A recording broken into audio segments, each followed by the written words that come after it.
Bueno, ¿vamos a hacerlo? Depende, neno. ¿De qué? Del equipo, pásala ahí. Mira, echan una visual a esto.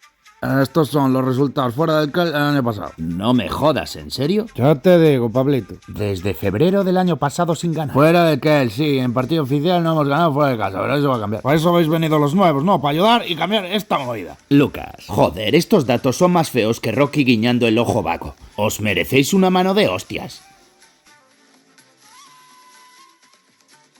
A ver, que era en sentido figurado, las hostias se las vamos a dar al rival.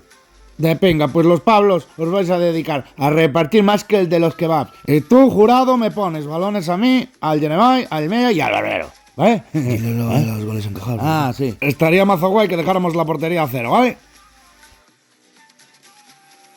¿Qué? ¿Lo ves claro, Chorbu? Sí, con esta predisposición sería posible ganar el Lugo. Déjame hablar un temita con jurado.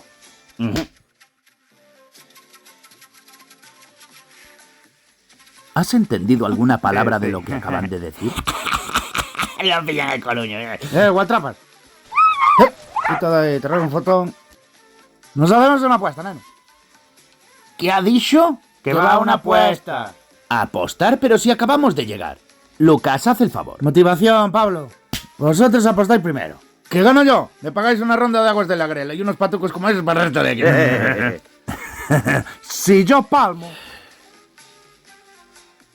¿Qué cojones? Os pago un año de garimba gratis. ¿Bute o qué? Y lo último que quiero ahora es hacer una apuesta con un coruño. Pero bueno, no tengo mucha elección si quiero hacerme fuerte en este equipo. A ver, ¿qué?